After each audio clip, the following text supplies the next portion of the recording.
shot! Dishes off to Jones, kicks it out to Aaron Hart, 4 seconds. Oh my goodness! He makes the three! Are you kidding me, Aaron Martin?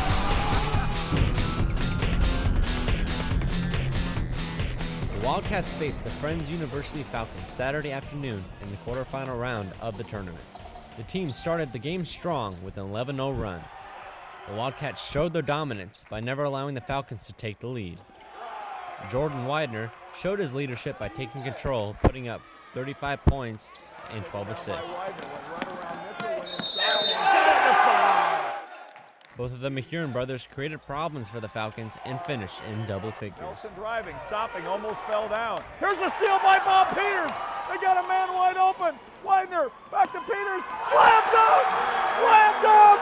Joe Mitchell of the Falcons scored 28 points, but the Wildcats defense hit the boards hard and caused the Falcons to turn the ball over 13 times.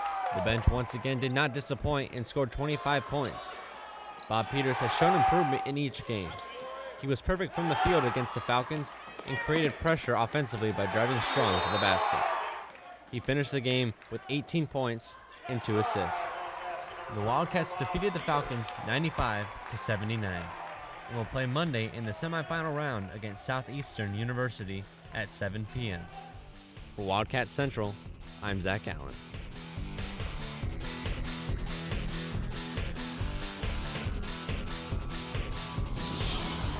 Welcome back to a special tournament edition of Wildcat Week. I'm Tim Tedeschi alongside Coach Greg Tonigal. And Coach, congratulations on the win, making history with this team, going to your first ever semifinal game here in Branson. What does that mean for the team to make history like that?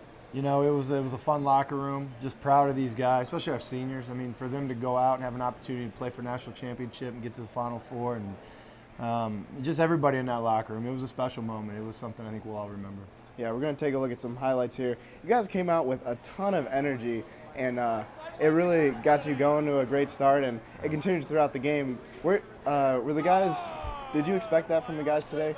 Well, we talked about having a strong start. I'm not sure I knew we'd come out that strong. I mean, when you go back-to-back threes, get in the lane, then they call a timeout, you got to feel really good about that. And I just felt like we had a ton of energy. When you're playing your third game in 3 days, that's what it takes. Yeah, and you guys really, after a tough shooting game against Oklahoma Wesleyan, you guys shot the lights out. What did you think of the guys' shooting performance today? It's awesome. I mean, we weren't front of the rim, we were back of the iron, and guys had a lot of legs into it. And so much of it's mentality and just shooting with a lot of confidence, and I felt like that's what we had today. Yeah, and you see there a hustle play from Colin Doubles. That's been the theme of this tournament for you guys, is physical defense and just playing hard on the D. What did you think of the guys' defensive effort here today? Our defensive effort was awesome. We were physical once again. I thought we crashed the boards very hard. And you know, the difference to me continues to be our bench. I mean, guys are just stepping up. Colin Doubles had a great game. Bob Peters continues to just play stellar basketball.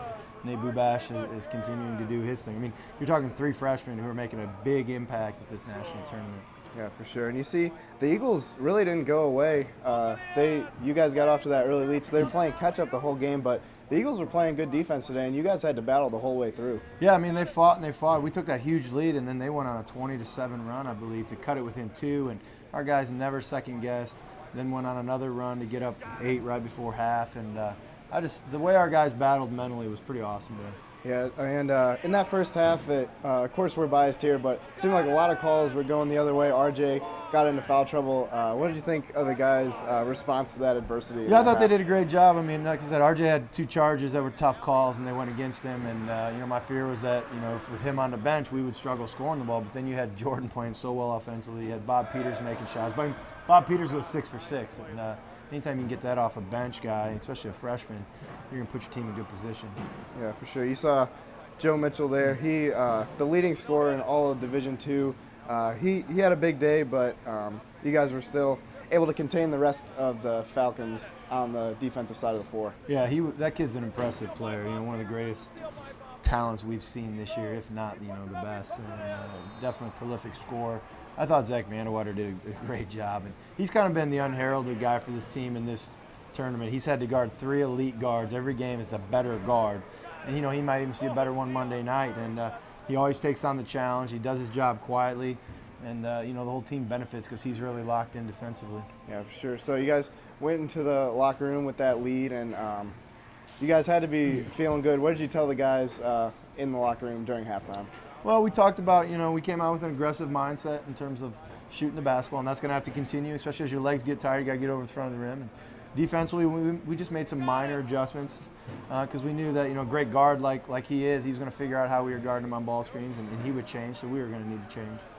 And you look at some of these highlights. You guys combined for 20 assists today. It just seemed like everybody was real in sync, like a well-oiled machine out there. Do you guys work on passing through those offensive plays? Yeah, we've had one of our keys ever since we got beaten in our conference tournament was let's start creating for a teammate. That's an offensive key for us. Let's stop creating for each other. Let's start just trying to find a teammate. And as a result, we're shooting a higher percentage. We're getting more assists. The offense is flowing. It's amazing what happens when you just try to make somebody else better. You don't worry about yourself. It all comes back around. I mean, it starts with Jordan Widener. Everybody's talking about his 35 points. He had 12 assists, all right, in a quarterfinal game, 12 assists while scoring 35. I mean, the percentage of points that he had a hand in tonight is astronomical to me.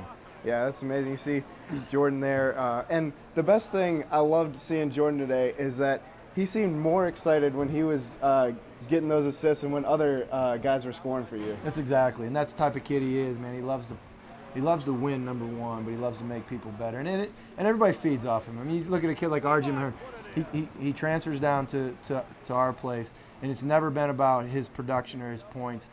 One game he has 30, one game he has 15, and it's because of Jordan's leadership. He's an unselfish leader. Everybody else has bought into that.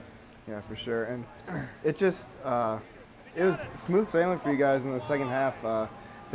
Friends made a run, but Zach Vanwater played some great defense. All you guys played great defense. Bob had some great shots, 3 for 3 from three-point land, and that's great to see right there is the bench going crazy after every single shot, and you got to love that. 1 through 13, all your guys bought in to get the win today. It's hard to get this type of unselfish environment, so you got to give the guys credit for it. I mean, guys aren't pouting if they're not playing a ton of minutes or they're not getting a ton of shots. Garvin Hoy's on the end of the bench, just adding so much positive energy to what we do, and I think that's a big key to our success right now. Nobody's trying to take credit, and nobody's worried about their own statistics. We just care about the team. Yeah, you talk about Garvin there. How great was that to be able to get Garvin in the game at the end and then just empty out your bench and reward those guys for all the hard work that they put in? Garvin will go down as one of the all-time great leaders that we've ever had, and he's made a huge impact upon this program. So anytime we get an opportunity to honor him, we want to do that. Yeah, and it was really great to see, too, when all the bench players were going in, that the starters weren't high-fiving each other. They were cheering on the guys, and they were really bought in to encourage them throughout the last couple of minutes of the game. Yeah, I mean, I love that about these guys. I love that about this program, and that's been a large part of our success. Yeah, and one thing, this I think just encompasses the game, if not the whole season. The defense, great defense by Bob there, leading to the pass. Jordan unselfishly makes the pass to Lane, and then dunks it home, and then the whole bench goes crazy. They're all playing together, and I just thought that was a great moment for you guys today. One of my favorite things is when the officials tell us that our bench is celebrating too much, and I tell the guys I love that. I want to hear that the bench is celebrating too much, and we sure had some of those moments this evening. Yeah, for sure. And you guys have made it clear that you're here for business. You guys want to win that national championship, but how great is it to see these guys having fun? Basketball is a game, and they're enjoying every minute of it. Yeah, I mean, you know what? At the end of the day, if you don't have fun, you got to question why you're doing it. And I think these guys have had a good balance of having fun, but staying locked in, and they love what they're doing. And you know what? They're making memories. They're making friendships that go way beyond basketball. I mean, these guys are going to be best friends for life, and that's exciting to sit back and watch. All right, well, congratulations on the win, Coach. Making history for the Indiana Wesleyan basketball team. Once again, the Wildcats defeated Friends University by a final score of 95-79. The team's next game is Monday against Southeastern in the semifinal round. That game will tip off at 7 p.m. And be sure to visit wildcatcentral.tv for photos, blogs, behind-the-scenes videos, and extensive highlights. It's your one-stop shop for all of the tournament information. I'm Tim Tedeschi. Thanks for watching this special tournament edition of Wildcat Week.